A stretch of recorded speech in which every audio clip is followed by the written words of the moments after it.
بسم اللہ الرحمن الرحیم۔ ایک صاحب نے سوال پوچھا ہے کہ دوسری جماعت مسجد میں ہو سکتی ہے یا نہیں۔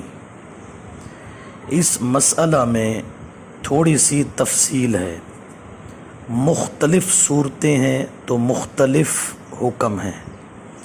پہلی صورت، اگر راستہ کی مسجد ہو اور اس کے نمازی متعین نہ ہوں، مسافر گزرتے ہیں نماز پڑھتے ہیں۔ دوسری صورت کہ اس مسجد میں امام اور مؤذن بھی متعین نہیں، تو ایسی مسجد میں متقرر جماعتیں ہو سکتی ہیں۔ ایک وقت کی جتنی بھی کوئی جماعتیں کروا دے ہو سکتی ہیں۔ شرط کیا ہے؟ راستہ کی مسجد ہے، نمازی متعین نہیں ہے، مسافر ہیں، اور اس مسجد میں امام بھی متعین نہیں، مؤذن بھی متعین نہیں، تو ایسی مسجد میں جتنی کوئی چاہے مسافر، آنے جانے والے لوگ متعدد متقرر جماعتیں کروا سکتے ہیں۔ احسن الفتاوی جلد نمبر 3 صفحہ 322۔ لیکن اگر راستہ کی مسجد نہیں، اہل محلہ کی مسجد ہے اور اس میں امام متعین ہے، مقتدی بھی متعین ہے، تو ایسی مسجد میں،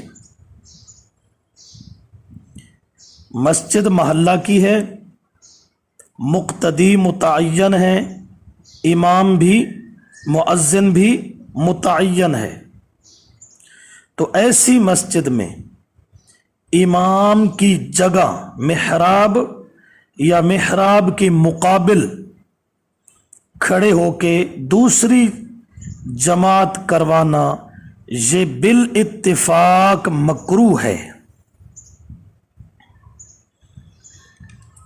اس میں کوئی اختلاف نہیں۔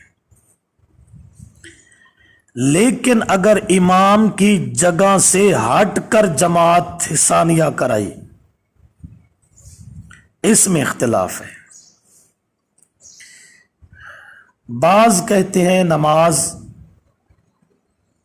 امام کی جگہ سے ہٹ کر دوسری جماعت اگر کروائی تو اس میں کوئی کراہت نہیں، لیکن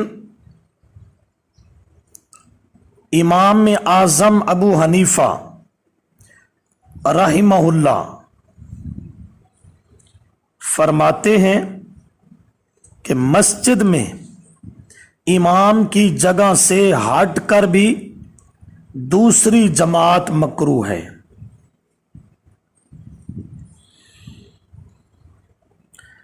احسن الفتاوی جلد نمبر 3۔ امام کی جگہ سے ہٹ کر مسجد میں دوسری یا تیسری جماعت کروانا مکروہ ہے، نماز ہو جاتی ہے لیکن مکروہ ہے، ناپسندیدہ ہے، بہتر نہیں ہے۔ اس میں دلائل، رویہ عن انس رضی اللہ تعالی عنہ ان اصحاب رسول اللہ صلی اللہ علیہ وسلم كانوا اذا فاتتهم الجماعت فی المسجد صلوا فی المسجد فرادا۔ حضرت انس رضی اللہ تعالیٰ عنہ فرماتے ہیں اصحاب رسول صلی اللہ علیہ وسلم کا تعامل تھا کہ جب ان سے جماعت فوت ہو جاتی تو مسجد میں الگ الگ انفرادی طور پر اپنی اپنی نمازوں کو پڑھا کرتے تھے۔ فتاوی شامی، یہ ہے دلیل کہ اگر امام کی جگہ سے ہٹ کر مسجد میں دوسری جماعت بہتر ہوتی تو صحابہ کرام رضی اللہ عنہم کا عمل ضرور یہی ہوتا کہ وہ باجماعت نماز پڑھتے، فرادہ انفرادی طور پر نہ پڑھتے۔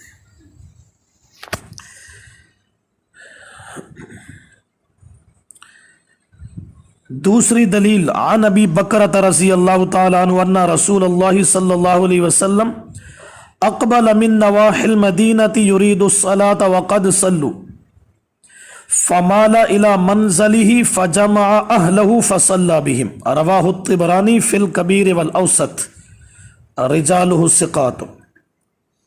صحیح حدیث ہے ثقہ راویوں کی کہ رسول اللہ صلی اللہ علیہ وسلم مدینہ کے کسی کنارہ سے واپس آئے، مسجد میں گئے، نماز کا ارادہ تھا، دیکھا تو لوگ نماز پڑھ چکے تھے، سیدھے گھر چلے گئے، اہل و عیال کو اکٹھا کر کے ان کو نماز پڑھائی۔ اگر مسجد میں دوسری نماز بہتر ہوتی تو وہی نماز پڑھاتے۔ تیسری دلیل، عن ابراہیم النخعی رحمہ اللہ قال قال عمر رضی اللہ تعالی عنہ لا یصلی بعد صلاۃ مثلہا، مصنف ابن ابی شیبہ، کہ جس مسجد میں نماز باجماعت ہو چکی ہو اس کے بعد دوبارہ کوئی نہ پڑھے جماعت کے ساتھ۔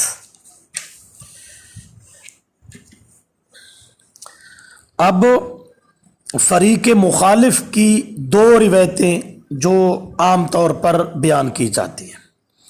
پہلی، عن ابی سعید الخدری رضی اللہ تعالیٰ عنہ قال جاء فی المسجد رجل وقد صلی رسول اللہ صلی اللہ علیہ وسلم فقال ایکم یتجر علی ھذا فقام رجل وصلی معہ، ترمذی، کہ ایک آدمی مسجد میں داخل ہوا، نماز پڑھی جا رہی تھی، آپ نے فرمایا کوئی تجارت اس پر کرنا چاہتا ہے، ایک آدمی نے وہ اس کے کھڑا ہو گیا اور اس کے ساتھ نماز پڑھی۔ یہ دلیل عام طور پر دی جاتی ہے کہ دوسری جماعت ہونی چاہیے، بلکہ کئی جماعتیں ہونی چاہیے، لیکن یہ حدیث دلیل نہیں بن سکتی۔ کیوں؟ اس لیے کہ بحث یہ چل رہی ہے کہ فرض پڑھنے والے کے پیچھے فرض کی جماعت، لیکن یہاں اس طرح نہیں ہے، بلکہ یہاں تو اقتدا کر رہا ہے نفل پڑھنے والا فرض پڑھنے والے کی۔ اقتداء المتنفل بالمفترض کا ثبوت ہے اس حدیث میں، اختلاف ہے اقتداء المفترض بالمفترض۔ اور دوسری حدیث یہ بیان کی جاتی ہے، بخاری شریف میں ہے، ان انس تعلیقا و ابی یعلا موصولا انہ جاء انس الى مسجد قد صلی فیہ فاذن و اقام و صلی جماعتا، بخاری شریف۔ نماز پڑھی گئی، دوبارہ آ کر اس میں حضرت انس نے باجماعت نماز پڑھی۔ یہ حدیث محمول ہے علی مسجد الطریق، راستہ والی مسجد، ورنہ صحابہ کا تعامل وہ گزر چکا ہے۔ تو اس حدیث کا کیا مطلب ہے؟ وہ راہ گزر والی مسجد تھی، مسافر وہاں سے گزرا کرتے تھے، ایسی مسجد میں دوسری جماعت کروائی کہ اس میں نہ نمازی متعین تھے، نہ امام متعین تھا، نہ مؤذن متعین تھا۔ بحوالہ تابع الآثار، حاشیہ طحاوی، احسن الفتاوی، جلد نمبر 3۔ خلاصہ یہ نکلا کہ اگر امام متعین ہے، مؤذن بھی، اور مسجد اہل محلہ کی ہے، امام کی جگہ سے ہٹ کر جماعت ثانیہ کروانا یہ مکروہ ہے۔